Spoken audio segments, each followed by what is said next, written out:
அன்பு ஆன்மீக தமிழ் அன்பர்களே நண்பர்களே, உங்கள் அனைவருக்கும் தமிழ் யூடியூப் சேனலின் இனிய தமிழ் வணக்கம். தாய்மொழியால் இணைவோம், தாய்மொழியை வளர்ப்போம். வாழ்க தமிழ், வளர்க தமிழ். நமது சேனலில் இன்றைய பதிவு திருமூலர் அருளிய திருமந்திரம். இந்த நூலில் உள்ள ஒவ்வொரு பாடலையும் விளக்கத்துடன் ஒவ்வொன்றாக தினம் ஒரு திருமந்திரம் என்ற தலைப்பில் அளிக்க உள்ளோம்.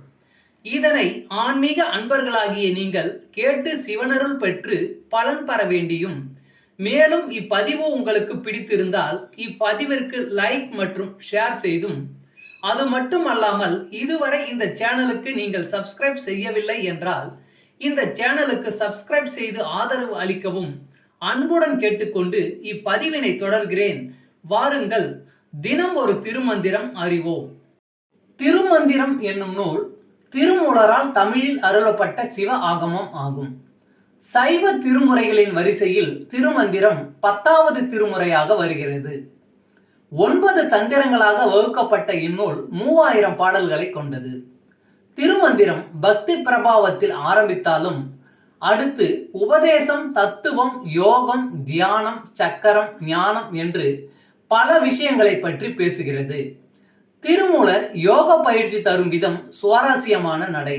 அவை வெறும் சூத்திரங்களாக இல்லாமல் படிப்பவர்களுக்கு உற்சாகம் தரும் விதமாக அதன் பலன்களையும் சேர்த்தே சொல்கிறார். தினம் ஒரு திருமந்திரம் பதிவில் இன்றைய திருமந்திரம் 98. திருமந்திரம் சிவபெருமானால் உபதேசிக்கப்பட்டது. தத்துவ ஞானம் உரைத்தது தாழ்வரை, முத்திக்கு இருந்த முனிவரும் தேவரும், இத்துடன் வேறா இருந்து துதி செய்யும், பத்திமையால் இப்பயனறியாரே. தத்துவ ஞானம் உரைத்தது தாழ்வரை, முத்திக்கு இருந்த முனிவரும் தேவரும், இத்துடன் வேறா இருந்து துதி செய்யும், பத்திமையால் இப்பயனறியாரே. பாடலின் விளக்கம்.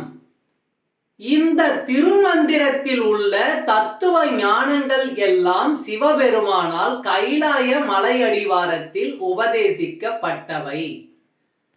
இதை உணர்ந்து கொள்ளாமல் இந்த திருமந்திரத்தை ஓதுபவர்கள், அதாவது தவம் செய்யும் முனிவரானாலும் சரி, தேவரானாலும் சரி, இந்த நூலை படிப்பதனால் கிடைக்கக்கூடிய முழு பலனையும் பெறமாட்டார்கள்.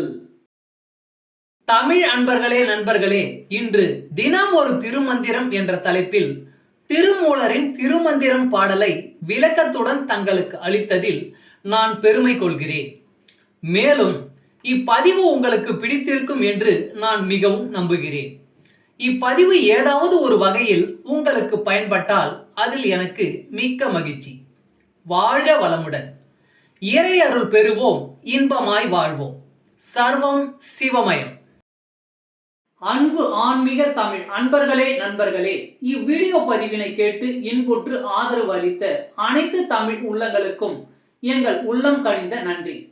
மேலும் இப்பதிவு உங்களுக்கு பிடித்திருந்தால் லைக் மற்றும் ஷேர் செய்தும், இதுவரை இந்த சேனலுக்கு நீங்கள் சப்ஸ்கிரைப் செய்யவில்லை என்றால் சப்ஸ்கிரைப் செய்து பெல் பட்டனையும் அழுத்தி ஆதரவு அளிக்கவும் அன்புடன் கேட்டுக்கொள்கிறோம். மிக்க நன்றி. அடுத்த பதிவில் உங்களை விரைவில் சந்திக்கும் வரை உங்களிடமிருந்து விடை பெறுவது தமிழ் யூடியூப் சேனல்.